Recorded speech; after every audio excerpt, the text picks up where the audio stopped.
Hi, this is Ravi. విశాఖలో ప్రభుత్వం నిర్మించిన రిషికొండ ప్యాలెస్ మొత్తం రంగం సిద్ధమైంది, పూర్తయిపోయింది. ఇప్పుడు కోర్టుకు దాని మీద చాలామంది అభ్యంతరాలు వ్యక్తం చేసినా కూడా జగన్ మొండి పట్టుదలతో దాన్ని గృహప్రవేశం చేయబోతున్నారు. సో ఇంత సడన్గా దానికి ఎందుకు గృహప్రవేశం చేయాల్సి వచ్చింది, దాని వెనకాల కారణాలేంటి? ఇదే అంశంపై మనతో మాట్లాడేందుకు ప్రముఖ జర్నలిస్ట్ సిఎస్ రావు గారు ఉన్నారు. ఆయన అడిగి మరిన్ని వివరాలు తెలుసుకుందాం. సార్ నమస్కారం. సార్ నమస్తే రవి. సార్, ఈ రిషికొండ ప్యాలెస్ వ్యవహారం మీద, అంటే ప్యాలెస్ అని అందరూ అంటున్నారు, చాలా మంది పర్యాటక, అంటే వైసీపీ వాళ్ళేమో అది పర్యాటక కేంద్రం అంటున్నారు, కానీ సీఎం జగన్ మాత్రం దాన్ని తన క్యాంప్ ఆఫీస్గా నిర్మించుకున్నారు. సో ఇది ఇప్పుడు దాంట్లో కోర్టులో ఉంది, కోర్టు కూడా అభ్యంతరాలు వ్యక్తం చేసింది. అయినా కూడా ఆయన మొండిగా ఇప్పుడు దాన్ని గృహప్రవేశం చేయబోతున్నారు. ఎందుకు సార్ ఇంత సడన్గా ఎందుకు ఆ నిర్ణయం తీసుకున్నారు? దీని వెనక ఏమన్నా రాజకీయ కారణాలు ఉన్నాయి? ఇప్పుడు ఆంధ్రప్రదేశ్లో ఇది పెద్ద హాట్ టాపిక్. ఇప్పుడు కోర్టులు వద్దన్నాయి, అక్కడ నిర్మాణం చేయకూడదన్నారు, పర్యాటక శాఖ నిర్మించింది వాటిని, పర్యావరణ శాఖ వద్దంటుంది. ఆడ ఒక పెద్ద కమిటీ వేశారు హైకోర్టు. ఆ కమిటీ ఇచ్చినటువంటి రిపోర్టు కూడా అక్కడ ఏదైతే అనుమతులు తీసుకున్నారో దానికి విరుద్ధంగా అక్కడ కట్టారు, డీవియేషన్స్ చాలా ఉన్నాయని చెప్పి రిపోర్ట్ కూడా ఇచ్చింది. ఆ రిపోర్టు హైకోర్టు దగ్గర కూడా ఉంది.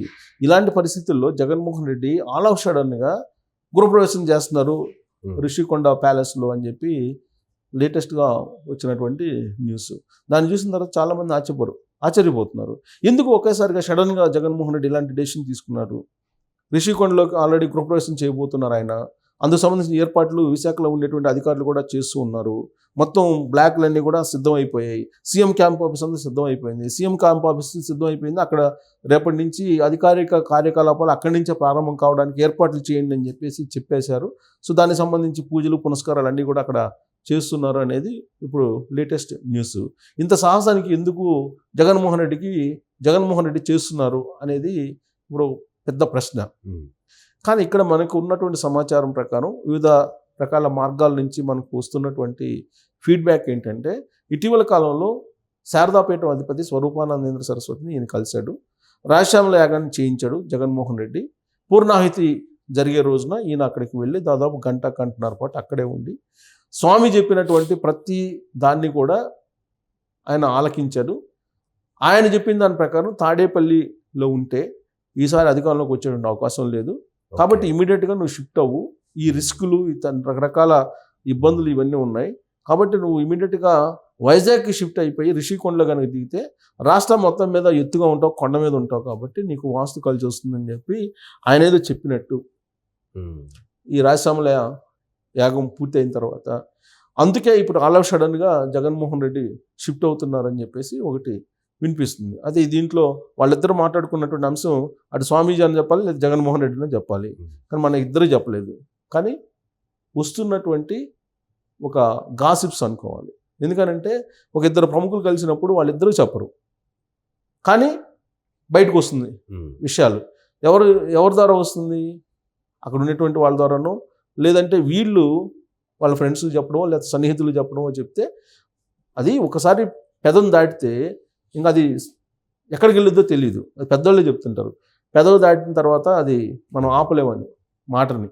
సో అలాగే జగన్మోహన్ రెడ్డి బహుశా ఎవరికన్నా చెప్పి ఉండొచ్చు, వాళ్ళు ఇంకొకళ్ళు చెప్పి ఉండొచ్చు, వాళ్ళు ఇంకొకళ్ళు చెప్పి ఉండొచ్చు. ఇలా రకరకాలుగా అది స్ప్రెడ్ అయిన తర్వాత వచ్చినటువంటి సమాచారం అనుకోవచ్చు మనం, మౌఖిక సమాచారం. సో ఇప్పుడు దీన్ని బట్టి మనకి ఏమర్థం అవుతుందంటే జగన్మోహన్ రెడ్డి ఇప్పుడు రిస్క్లో ఉన్నాడు అనేది అర్థమవుతుంది. ఎలాంటి రిస్క్లో ఉన్నారని అంటే, ఏ సర్వే చూసినా కానీ ఆయన అధికారంలోకి వచ్చేటువంటి అవకాశం లేదు అని చెప్పి చాలా క్లారిటీగా కనిపిస్తూ ఉంది. అందుకే ఆయన దాదాపు 60 నుంచి 70 మందిని ఎమ్మెల్యేలను మార్చారు, 10 నుంచి 12 మందిని ఎంపీలను మార్చారు.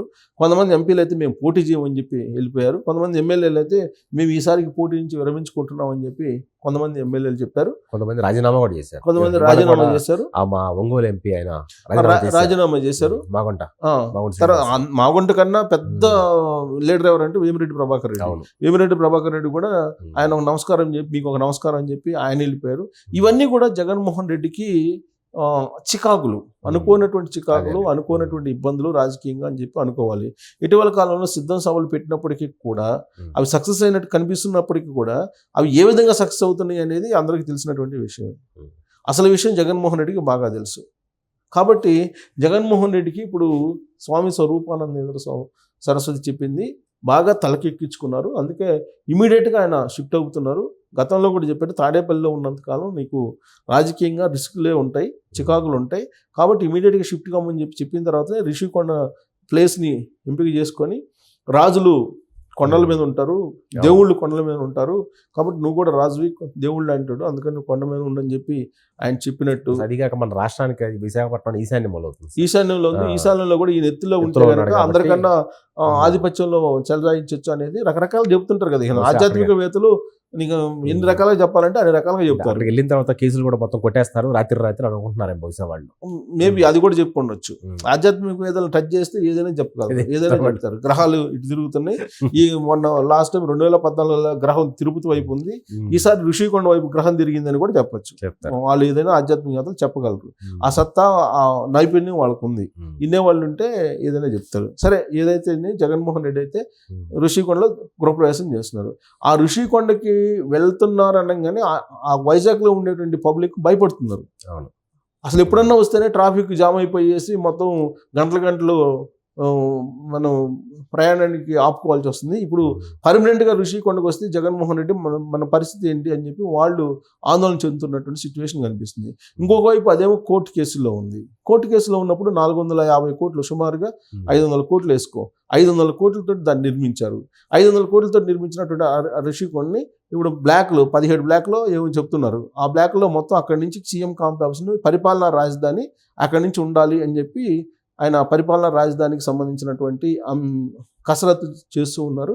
సో ఈ ఎన్నికల లోపు అక్కడికి వెళ్తే కనుక ఈ ప్రాంతీయ తత్వాన్ని రెచ్చగొట్టచ్చు, ప్రాంతీయ తత్వాన్ని ఫ్లేరప్ చేయొచ్చు అనేటువంటి ఉద్దేశంతో ఆయన అక్కడికి ఇమీడియట్గా షిఫ్ట్ అవుతున్నారు అనేది ఒకటి. ఎందుకంటే ఉత్తరాంధ్రకు సంబంధించి అమరావతిలో రాజధాని ఉండాలని చెప్పి తెలుగుదేశం పార్టీ వాళ్ళు అక్కడికి వెళ్ళి ప్రచారం చేస్తున్నప్పుడు కూడా ఉత్తరాంధ్ర వాళ్ళు మద్దతు పలుకుతున్నారు.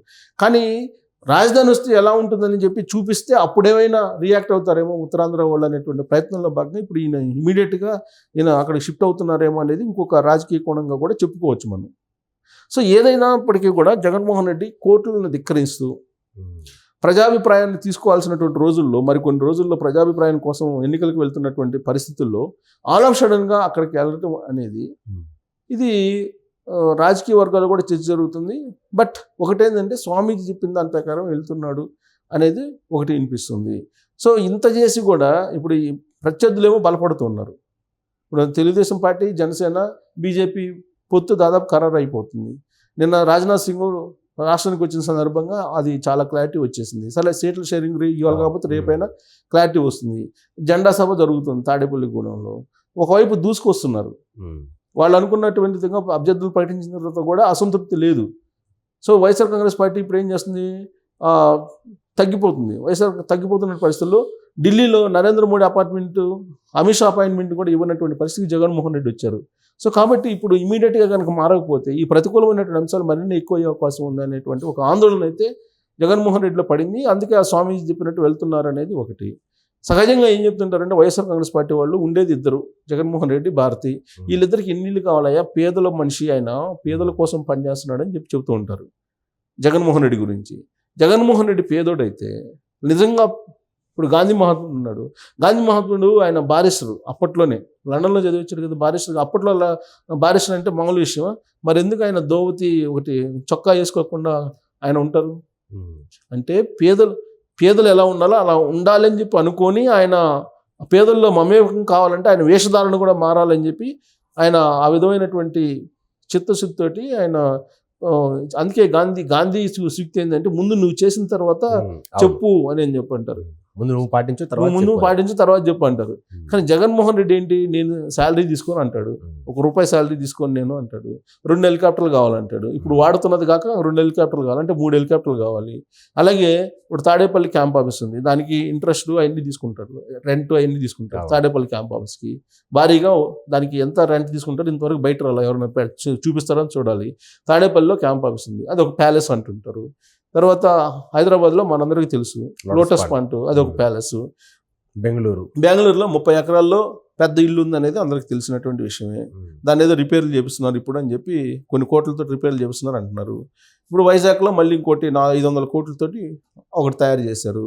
ఇద్దరు ఉండేది, ఈయనకేమో 5 సంవత్సరాలు అని చెప్పి ఇచ్చారు. ఇంకా 2 నెలల్లో పూర్తి అవుతుంది ఆయన గడువు. ఈ 2 నెలల్లో పూర్తి అవుతున్నటువంటి ఆయనకి పర్మనెంట్ అయితే కాదు కదా ఆయనకి. సో ఆయన ఏం చేస్తున్నాడు, ఇన్ని ప్యాలెస్లు కట్టుకున్నాడు, ఉండేది ఇద్దరని చెప్తుంటారు. నేను పేదల మనిషి అంటారు. రాబోయేటువంటి రోజుల్లో పోటీ అంతా కూడా పేదలకి పెద్ద ధనికులకి, కుబేర్లకి, పెద్దలకి అని అంటుంటాడు ఆయన.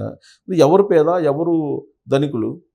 ఆయన ఏమో రిచెస్ట్ సీఎంగా మొత్తం భారతదేశం గుర్తించింది జగన్మోహన్ రెడ్డికి. ఆయనేమో విశ్వసనీయత అని నాది, నేను అబద్ధాలు చెప్పను అని అంటుంటాడు. మరి ఇవన్నీ ఏంటి? ఇప్పుడు అసలు ఋషికొండకి ఎందుకు వెళ్ళాలి ఈయన? అవసరం ఏంటి? అవసరమే వచ్చింది. రాజ్నాథ్ సింగ్ ఆయన వచ్చి, రక్షణ శాఖ మంత్రి ఆయన వచ్చి, రాజ్నాథ్ సింగ్ అమరావతి రాజధాని చెప్పిన తర్వాత ఈయన అక్కడ పోయి ఏం చేయాలనుకుంటున్నారు? ఏ ఉద్దేశంతో అక్కడికి వెళ్తున్నారు? ఆలస్యంగా ముహూర్తం పెట్టేసి శుభముహూర్తం ఇదే అని చెప్పి రేపు ఆయన గృహప్రవేశం ఎందుకు చేయాల్సి వస్తుంది? కేవలం స్వరూపానంద సరస్వతి చేసినటువంటి ఒక సెంటిమెంట్ వ్యవహారం. అతను ఆందోళనలో ఉన్నాడు. మునిగిపోయేటువంటి మనిషికి నీళ్ళల్లో గడ్డిపోచ కూడా ఒక పెద్ద కనిపిస్తుంది, పెద్ద ఆయుధంగా కనిపిస్తుంది. అందుకే దాన్ని పట్టుకొని బయటకు రావాలనుకుంటారు. అలానే జగన్మోహన్ రెడ్డి అన్ని సర్వేలు చూసిన తర్వాత ఇప్పుడు తాడేపల్లిని వదిలిపెట్టేసి రిషికొండకి వెళ్తే అది కొండ ఎత్తులో ఉంది కాబట్టి కొండ ఎత్తుగా ఉన్నటువంటి దాంట్లో ఉంటే కలిసి వస్తుంది అనేటువంటి యాంగిల్లో ఆయన వెళ్తున్నారు. కేసీఆర్ కూడా అదే చేశారు. కేసీఆర్ కూడా ఎన్నికల ముందు ఏం చేశాడు? సచివాలయాన్ని ప్రారంభించాడా? ప్రారంభించారు. ఆయన హైయెస్ట్ ప్లేస్లో నేను ముఖ్యమంత్రి సీట్ ఉండాలని చెప్పి 7వ ఫ్లోర్లో 8వ ఫ్లోర్లో పెట్టుకున్నాడు. ఆయన రాజ్యసభ లేఖం చేయించారు. ఏమైంది? పబ్లిక్ లాస్ట్కి తిరస్కరించారు. సో కాబట్టి జగన్మోహన్ రెడ్డి ఆలోచించుకోవాలి. ఇప్పుడు ఒక ప్రజాస్వామ్యబద్ధంగా న్యాయ వ్యవస్థలో న్యాయపరంగా వెళ్ళాలి. హైకోర్టులో మొత్తం ఇష్యూస్ ఉంటే ఇంకొక వైపు పర్యావరణ శాఖ, పర్యావరణ గ్రీన్ ట్రిబ్యునల్ అబ్జెక్షన్ పెడుతుంటే పోయి ఋషికొండలో ఎలా ఉంటావు? కోర్టు పరిధిలో ఉన్న దాంట్లో నువ్వు గృహప్రవేశం ఎలా చేస్తావు? ప్రజలకు ఉపయోగపడేదా అంటే మళ్ళీ కాదు. సో మరి ఆయనకి మరి ఇది కలిసి వచ్చే అంశం అని అంటే చూడాలి. మరి స్వరూపానందేంద్ర ఆయన ఏం చెప్పారో ఈయనే విన్నాడు. వాళ్ళిద్దరు కలిసి వైజాగ్లో ఏం చేస్తారో తెలియదు. అది మాత్రం చూడాలి. దేవుడు శాసిస్తాడు, అరుణాచలం పాటిస్తాడు. స్వరూపానంద పాటిస్తాడు, దాన్ని జగన్ యాజిటీస్గా పాటిస్తాడు. ప్రస్తుతం ఇదే వైజాగ్ జరుగుతుంది. సో రాజకీయ సుప్రయోజనాల కోసం తాడేపల్లి ప్యాలెస్ నుంచి వైజాగ్కి మగా మార్చబోతున్నారు జగన్. మరి దీన్ని ప్రజలు గుర్తించాలని, గుర్తిస్తారని కోరుకుందాం. Thank you.